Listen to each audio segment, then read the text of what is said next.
My name's Ahmed Flex Omar. My name is Isra Omar, and this is my brother Flex. So, Flex, can you tell us a little bit more about your upbringing? Where you were born, where you were raised? So I was born in Hargeisa, present day Somaliland, which is in East Africa. But actually, I was supposed to be born in England, in Manchester. But our parents decided that since I was the first one out of our hundreds of cousins, the first of our generation, and it would be a great honor if I was born in our grandparents' home, specifically my grandfather, who made the biggest push. Okay, so you were born in Hargeisa, and then where were you raised then? I grew up in Abu Dhabi, so we left Somaliland when I was 3. So this was 84.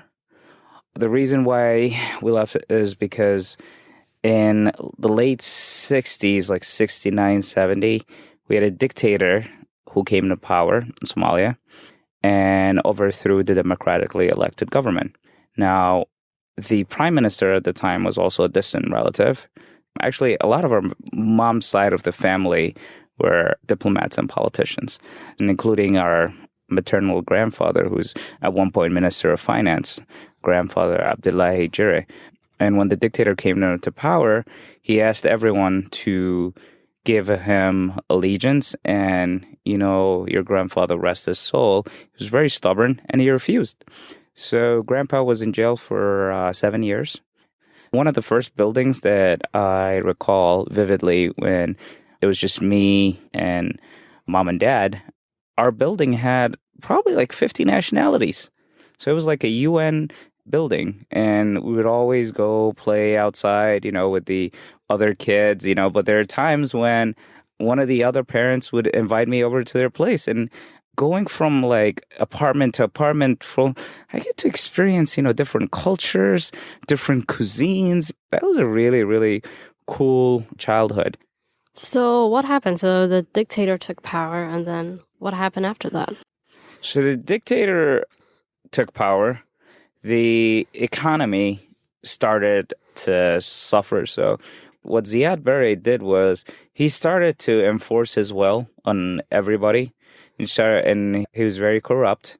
And being a dictator, he had to stay in power by any means necessary. So with that said, part of it was having a secret police and torturing and murdering people. And it started happening over time. And in 1988, 89, he committed his worst atrocities. The city I was born in Hargeisa in the north, which is in the capital of present-day Somaliland, was decimated. Basically, he did World War II aerial style, bombing, and actually there were times where people were fleeing to escape his brutal regime and running to the mountains, and he would even shoot, people while they were running, away. So, for the family members that this affected and that you had a chance to speak of, did any of them get any help, like psychological help? Because it's a lot to deal with. We did not have time to heal. We did not have any time to process our emotion, and we didn't have time to grieve. So to me, it's like, there's different ways where you can process the trauma, that you experienced. But unfortunately, what happens is no one talks about it, and no one speaks truth to power because everybody is so concerned about the optics and, the image. Oh, we have so-and-so image in the community. We shouldn't talk about, our problems. Well, if you don't talk about your problems, you're never going to fix them. So, by sharing your story, what do you hope to accomplish, and what's your hope for Somaliland? So we separated from, Somalia after the Civil War, and the country is a model country. It's not perfect by any means, but it's peaceful. There has been a democratic transfer of power, in all elections, and no one created a fuss, which is unheard of in actually most African countries.